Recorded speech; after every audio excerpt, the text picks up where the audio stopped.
はいどうも皆さんこんにちは。スターディの河野玄斗です。今回はですね、2022年今年の東工大の問題を解説していきます。この問題ですね、非常に面白いんですよ。っていうのも、まずはね、問題の状況設定が非常にシンプルですし、あとはね、この問題なかなか受験生は解けないけど、中学生でもかなり理解できるんですよ。そういった意味でね、かなり数学の面白さがギュッと詰まっているので、ぜひね、この問題を通して数学って面白いなって思ってもらえたら嬉しいです。それでは早速見ていきましょう。3つの正の整数 ABC の最大公約数が1であると。まずね、この条件が与えられてるんですけど、はじめに確認しとかなきゃいけないのは、3つの整数の最大公約数が1だからといって、A と B、B と C、C と A が互いに外が限りません。例えば、最大公約数 GCD って書くんですけど、3、4、6。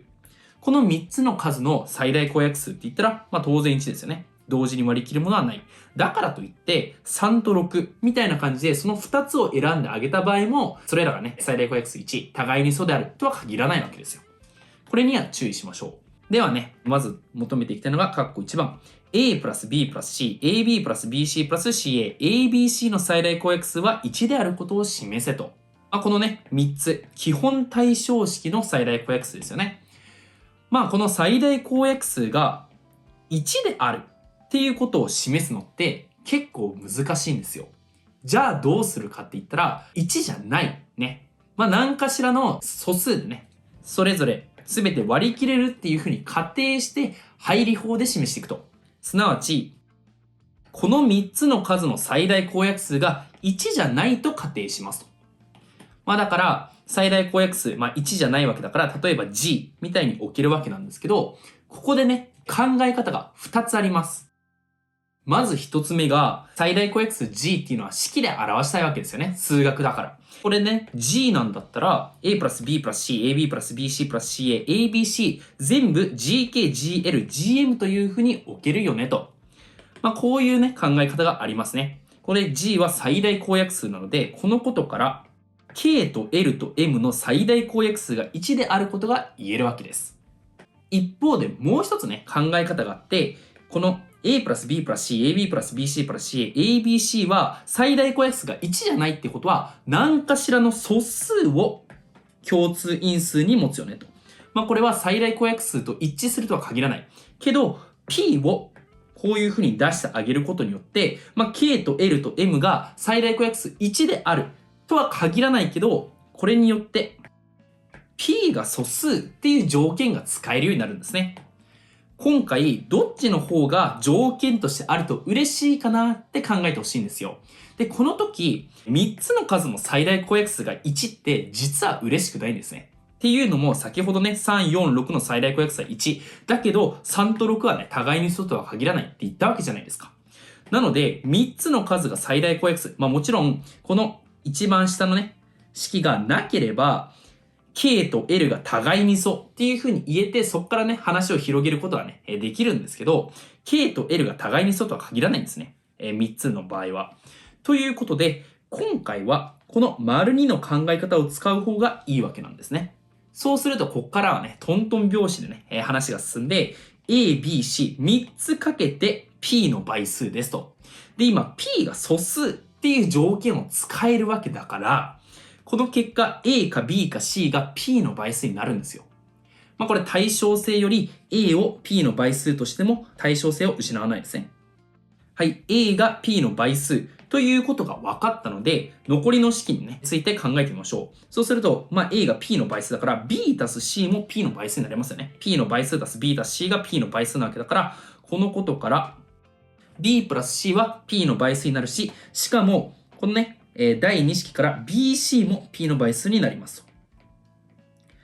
と。なぜかというと、AB も AC も P の倍数で、BC 足して P の倍数なわけだから、BC も当然 P の倍数になりますよと。この BC が P の倍数ということは P が素数っていうのを使ってあげると、またね、B を P の倍数としていいですよね。対称性より、B または C が P の倍数なわけで、今回ね、対称性より B を P の倍数として考えてあげると、じゃあ B たす C が P の倍数なんだから C も P の倍数になっちゃいますよと。そうすると、A も B も C も P の倍数という風になって、これは条件 ABC の最大公約数が1であるっていう条件と矛盾しますよね。だって全て P で割れちゃうわけだから。ということで、この仮定が間違ってたということが分かって、配理法により A プラス B プラス CAB プラス BC プラス CAABC の最大公約数が1であることが示されるわけです。よろしいですかね。このね、最大公約数が1であるっていうことを示すために、1じゃないって仮定して、その仮定のもとでどういうふうに考えるかっていうと、2つの方法があるよっていうことを押さえてもらって、今回ね、それぞれメリットがあるわけだけど、K、L、M の最大公約数が1っていうのはあんまり使えない。今回はこっちを選ぶんだっていうことが分かれば、あとはね、問題なく解けるんじゃないかなと思います。では続いて、括弧2番。括弧2番は A プラス B プラス C、A2 乗プラス B2 乗プラス C2 乗、A3 乗プラス B3 乗プラス C3 乗の最大公約数となるような正の整数をすべて求めようと。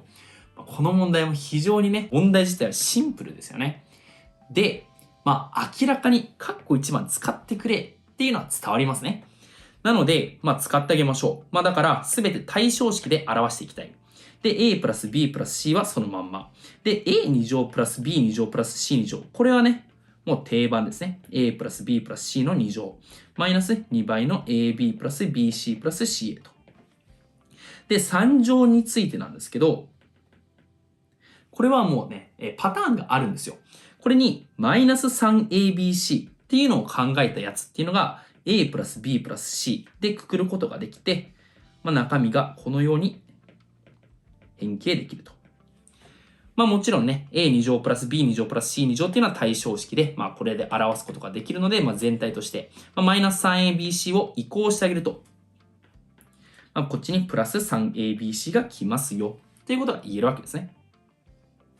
次に、このね、3つの最大公約数を考えていきたいわけなんですけど、ここでユークリッドの誤助法を使います。どういうことかというと、3つの数の最大公約数ってすなわち、このうちの2つを選んだ3、4の最大公約数と、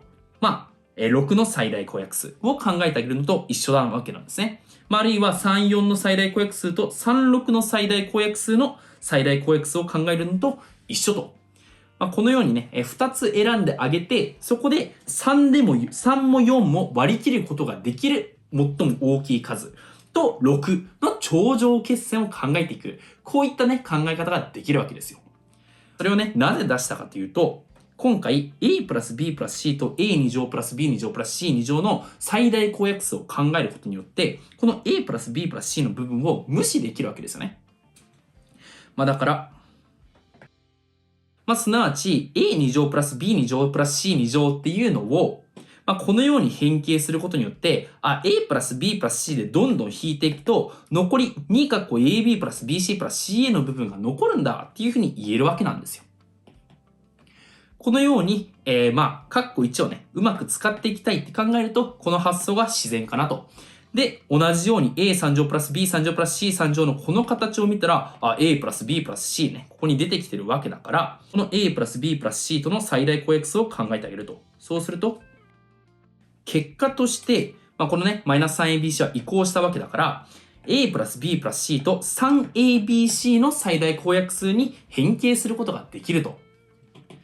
結果として、元々の3つの最大公約数を考えるためには、A プラス B プラス C、2倍の AB プラス BC プラス CA、3ABC、この3つの数の最大公約数を求めるのと一緒だっていうふうに言えるわけなんですよ。ここまで来たら、カッコ1番使えそうですよね。だって A プラス B プラス C、こことこの ABC っていうのは最大公約数1になるわけなんだから、ということは、このことから最大公約数となるような正の整数っていうのは、2、3以外の素数はありえないんですよ。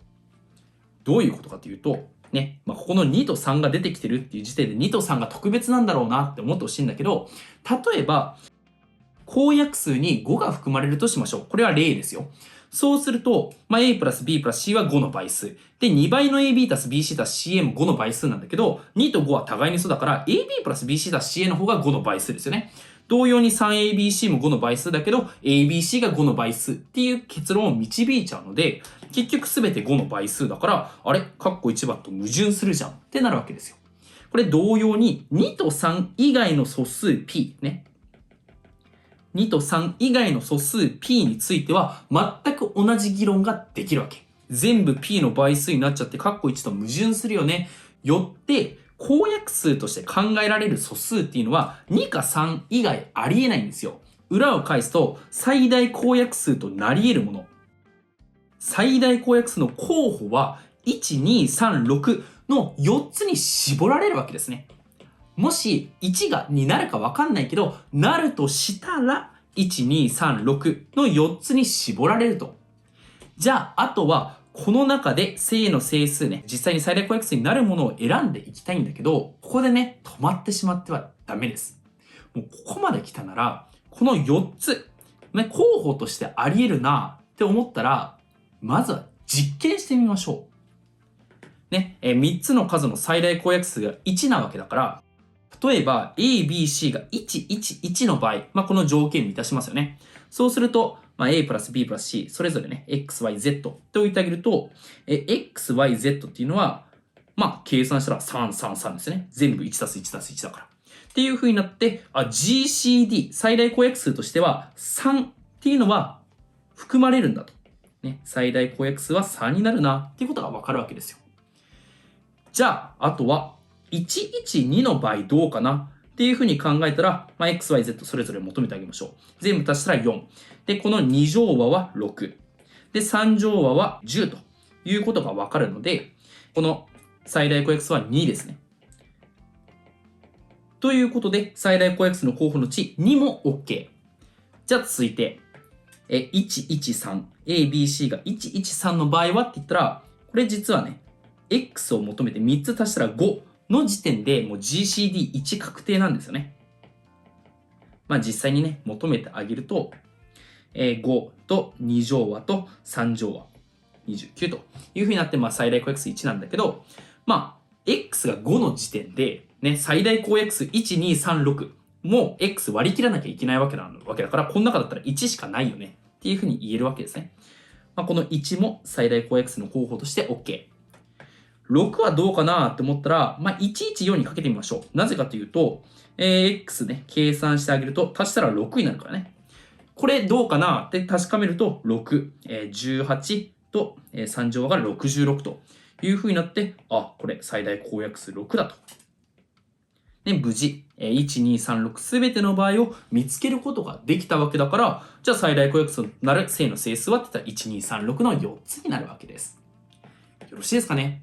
このね、最後の問題のポイントっていうのは、1、2、3、6に候補絞れたら、あとはもう実験してみて、1個でも具体例見つけたら、じゃああり得るってことだよねって言えるということ。これでもし、6がね、なかなか見つからなかったら、その時に初めて、6ってないのかもしれない。じゃあない理由っていうのを探していこうっていうふうになるわけなんですよ。でも、この段階では、何がないで、何があるかもしれなくて、何がないかもしれないかっていうのが判別つかないですよね。なので、まずは実験してみて、もしかして6ってないのかもなっていう見当をつける。今回はたまたま全部の場合っていうのはちゃんと簡単にね、見つけることができたので、これでめでたし、ね、無事この問題を解くことができたというわけです。この問題ね、非常にシンプルなんですけど、いろんな考え方がね、ギュッと詰まってて、すごく面白かったんじゃないかなと思います。今後もね、こういった動画たくさん出していこうと思うので、ぜひチャンネル登録、高評価、そしてこういう動画撮ってほしいよっていうのをコメントに残してもらえると嬉しいです。ということでまた次回の動画でお会いしましょう。